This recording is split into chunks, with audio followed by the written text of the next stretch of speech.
Hey guys, welcome back to my channel. Today I'm going to be teaching you guys how I saved $20,000 while I was in college. I know college can be very pricey, and just a little background story because just so you guys know how I was able to do all these things. I went to a private university in Southern California. I graduated last spring, so I am literally fresh out of that college mindset. I just graduated.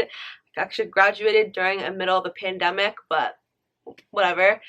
So yeah, I just graduated, and I graduated from Chapman University. It's a private university, and all these tips and tricks I was able to do while I was in college without having to know anybody in college, without having to know, like, my parents were not alumni. I was a first generation college student, and yeah, so these tips and tricks are very easy. Anyone can do them, and I'm going to split this video into two parts because I don't want it to be too long. I already know it's going to be long. And all I request for you guys, since this video is completely free for you to watch, please do me a favor and just give it a thumbs up for me. It will help me out so much. And subscribe down below if you want more tips and tricks. And leave a comment down below letting me know if you guys want any other college advice video or even high school advice video. I was thinking I could do a video on how I won over $60,000 with a scholarship in high school, but I don't know if I should do it. But let me know. Anyways, if you guys are new here, welcome, and let's get started. So tip number one.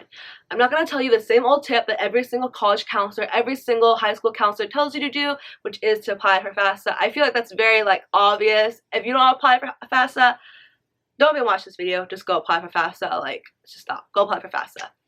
FAFSA is like federal aid money you get for free if your parents make under a certain amount of income. You get FAFSA, you get financial aid. In each FAFSA packet, if you do qualify for FAFSA, you will have the option to do work study. So, you know, for FAFSA, they kind of just give you X amount of money, right? It's like good for you, and here are some like extra loan packages if you want to get some loans.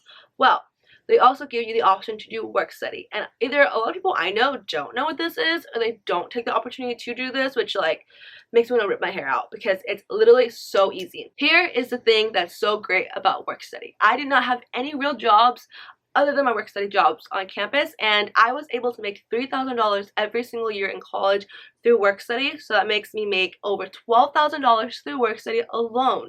And here's the best part. You don't have to file tax. You do not get taxed. So I worked $13 an hour. I made $13 an hour without any tax. But there is a cap off limit. Since it's like a financial aid package and it's offered within your financial aid package, there is a limit. I was only able to make $3,000 a year. That was my max I could make, and once I hit that limit, my boss just kind of said, hey, you can't work for the remainder of the year. You're kind of done there. But usually that takes me to like April of the year to like cap off that limit. Sometimes I don't even hit 2,000. I don't even hit 3,000. I hit like $2,900, you know. But yeah, it's free money you can make while you are at school. And I know some of you guys might say like, oh, like I'm in college and I kind of just really want to focus on my study and like I don't want to have to work. Okay, I'm gonna need you to chill out and erase all the mindset you ever had of a real job out of your head. I've had real jobs while I was in high school as well, like retail, being a freaking gelato ice cream scooper person. Erase all of your like stereotypes of what a real job is. Take that stereotype, throw it away, because work study jobs are a joke. They're so easy, especially if you're able to find the ones that are just really chill. Obviously, there's more, like there's work study jobs that are harder, like working at your Starbucks on campus. Obviously, that is a very, like, that's a very high stress job, but I worked at my school's mailroom. I literally just handed students packages, and what's great about it is that my boss and a majority of the work study bosses also let you pick your schedule. So literally, if I had classes during Monday and Wednesday or Friday, I would not have to work if I didn't want to work those days. I would tell my boss ahead of time, this is what my schedule would, I want my work schedule to be. He would give me exactly that. Literally exactly that. It was so great. And what's even better is a majority of work study jobs, they're not real jobs. Like obviously you still gotta do work. Like I still gave the student packages, but it's literally me taking like a scanner, scanning their package, giving them their package, telling them to sign it. Like they come to me and I give it to them. I sit in a chair, I give them their package, and then they leave. And if you are smart, a majority of the time I was able to pick my shifts, and I just picked shifts. Like I always did the weekend shift because no one was ever on campus on the weekends. So I literally just sat there for 3 hours on Netflix, watching Netflix for 3 hours. Or I picked the night shifts because again, no one shows up, or the morning shifts. Like literally it's so chill. I want to say a good 75% of the time I was watching Netflix or doing my homework while I was getting paid $13 an hour. Tip number 2, take summer classes. I know you probably don't want to because you're already so stressed out with college during the whole school year, but take summer classes, just not at your actual university. Take them at a local community college, but make sure they're able to transfer over, but take them at your community college. One, at my private school, tuition for a 12-unit full-time student was around like $65,000, while a 5-unit course at like a community college was like $250. You can see the huge difference, right? So I strongly recommend you taking some classes in community college over summer.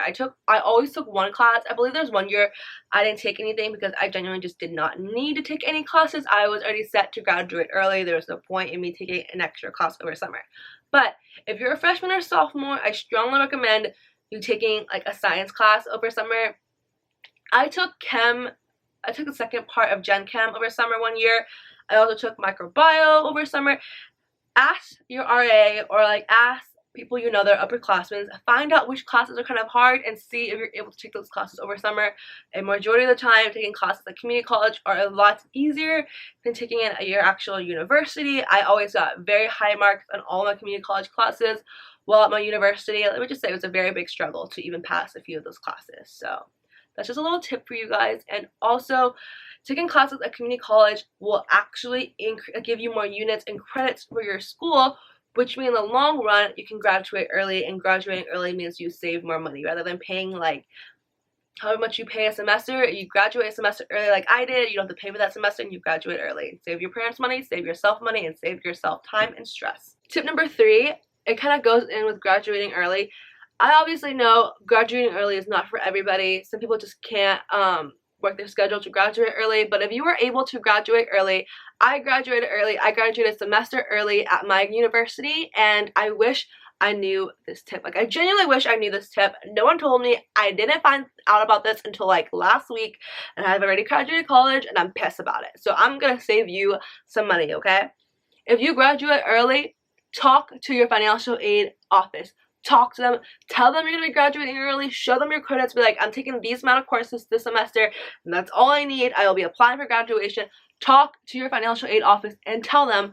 I don't know how it works in other states, but in California, we got this thing called the Cal Grant, and the Cal Grant, as long as you go to college, you are a set amount of money, you have a set amount of money that every single person gets if they are from California. Obviously, I don't know how it works in different states, but if you're from California and you go to a California school, you get this thing called a Cal Grant, and it's a set amount of money that you get for all 4 years of college. I believe it was like $5,000 additional every single year. I don't remember the exact amount. Maybe it's $3,000. I don't remember, but it was in the thousands. And it's like a set amount of money. They just split it into 4 years. If you're graduating early, that means that you will not be using all 4 years of your already set amount of money for your Cal Grant. And if you don't know, tuition goes by each semester or each quarter. So like if you're in fall quarter, you pay for fall tuition. If you're in spring semester, you pay for spring tuition. So if I know that I'm graduating early and I will not be attending campus in the spring because I'm done with school and I graduated early, go talk to your financial aid office, let them know, and request for them to increase your Cal Grant because you're already pre-approved for a set amount of money. All your financial aid office has to do is like do some like back office work and talk to whoever they need to talk to increase your Cal Grant money since you'll be graduating.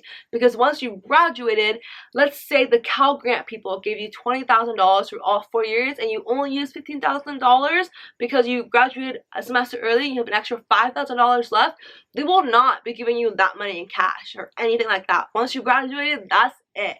But your last semester, you can up your Cal Grant money since it's your last semester and you're not going to be using the all 4 years of the tuition money that they're giving you. Your last semester, you can ask them to increase the Cal Grant money, and majority of the time, they will increase it. It's literally a quick Google search. You can Google search this and realize what I'm saying is actually true. Tip number 4. I know you guys are not going to like this tip, but I'm telling you right now, you're in college now, you're a grown-up, you're a big grown adult, you're 18. Asking someone for help, asking someone a question will not hurt you. So if you get charged a late fee, because your girl always gets charged with late fees because I always forget everything and it's just really bad, but like I can't If I tell my mom a certain price, I can't just like magically up the price by $50. She'll know and ask like why, and I can't be telling her like forgot to pay tuition on time, I'm sorry mom, or like got a parking ticket, you know. If you ever get charged for something extra at school, like a parking ticket, a late fee, always ask your school. If it's a late fee, always ask whoever is charging the late fee if there is a late fee waiver form. I didn't even know this, that there was such a thing, but there is. And you just kind of make up some excuse. Just say like, honestly, a pretty legit excuse most of the time that I will work is that like your parents don't get paid for XYZ and it completely slipped your mind, or just make up some reason. But write the reason down, and a majority of the time, if it's your first ever time making that late fee, like getting charged that late fee, they will waive it for you. And usually late fees are $50 to $75, and that's a lot of money. That's like me working 5 hours. That's a lot of money. Get it waived so you don't have to pay for the late fee. And also, I am the queen of having a parking pass, but also getting charged with parking tickets. Don't ask me why, alright? I don't want to talk about it, but parking tickets. So, usually your first or second one, you can get waived. And I did not know that. My first time, I paid for it, and I was pissed. It was like $50. The second time, I was pissed again, and I was like, I'm not paying for this. This is BS. I paid so much money for this stupid school. I keep getting for these freaking parking tickets. So I called PSafe because at my school, they're the one who gives out the parking tickets. You can't do this if it's the actual city who gives the parking tickets. If it's the actual city who gives you a parking ticket, you gotta fight that with the city. But if it's within your own school, it's pretty freaking easy. So I called PSafe, and I was like, I'm not paying for this. And I just like said XYZ, and then they were just like, oh, okay. Just tell us online your reasoning again, and we'll just wait it for you. And I saved like $50. So it doesn't hurt to ask. Pick up the phone and ask, because paying $50 to $75 each time you're late or having to pay a parking fee really adds up to a lot of money. And you can use that money to go to Coachella, go on a trip with your friends, go do whatever you want to do. I really don't care. Buy some cute pair of boots to go to a frat party. I don't care. But don't be giving it to your school. It's a waste of money. Save it. Tip number 5. This tip is so crucial, and if you don't do this, I don't know why. What's wrong with you? If you are currently paying for college textbooks or buying college textbooks, because there's a lot of people who do that. My roommate, one of my roommates would go to the bookstore and buy it full price. And I'm just like, are you good? Like, do you just have money to burn? Like, if you do, like, you can donate it to me, because I'm a broke bitch. So, like, just donate it to me, you know? But don't buy your college textbooks. Why would you do that? Never buy college textbooks unless they have an access code. If you need an access code, I don't have a cheat code around that. You gotta buy the access code to do your homework. Like, there's no discount. If there is, I haven't been able to figure it out. But if it's just like a normal college textbook, I got the plug. This is the website to get free college textbooks. It will give you a PDF file. All you gotta do is download it. It's a free website to download college textbook. This is the website that I literally use to download every single one of my science textbooks. I did not buy any science textbooks except for Gen Chem, because for Gen Chem we had homework and I needed the freaking access code for Wiley. Other than that, my bio classes, I never bought the textbook. My physio classes, never bought the textbook ever. And my sociology and psychology classes and my marketing classes, I took, like, my final semester of college, I took, like, all upper division psychology classes. And throughout college, I took a lot of upper division sociology classes as well, because I either needed them or I just thought it was fun to take, so I took them. And I never bought the textbooks for those classes, because you know why? Either I did not need it.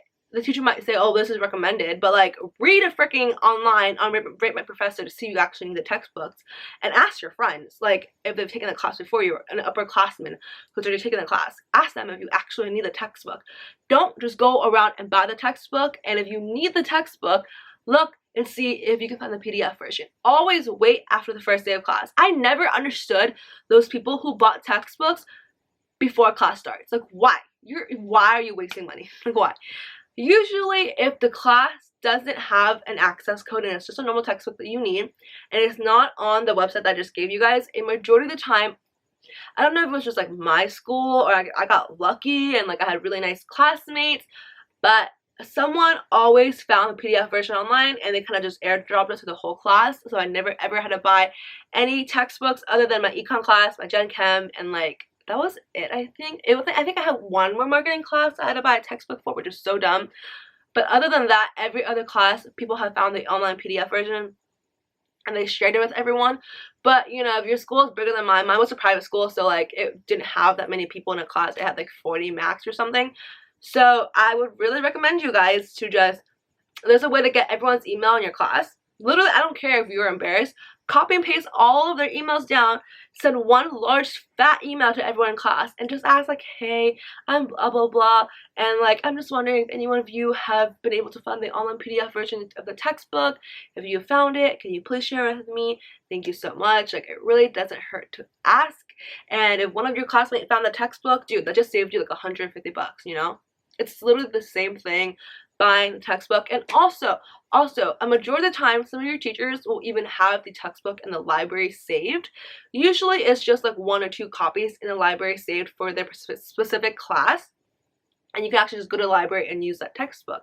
A majority of the time, people will not be using the copy in the library, and you can just have it all to yourself the entire time. You can just read it, use it as a normal textbook, and rent it out and all that stuff, so you'll be fine. I did have a medical sociology class that did require a textbook, and like, no one wanted to buy it, so like, our one book copy that she had in the library, everyone was fighting over it, but it was fine because there's always a limit to how many hours you can read the textbook for, so like, it's usually like an hour and a half, or 2-hour limit. And when they returned it, honestly, I just kind of took pictures of the chapters. We didn't really use the book that much. We used the book like 50% of the time. I couldn't find a PDF version of it online, and I refused. That book was like 90 bucks. I refused to pay $90 for a sociology class that was an elective for me. It wasn't even my major. And that's all. I hope you guys enjoyed this video. Please subscribe down below if you haven't, and give this video a thumbs up if you want a part 2.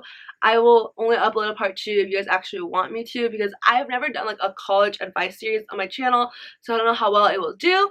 But if you guys like it, I will definitely do a part 2. Alright, I'll talk to you guys next time. Bye!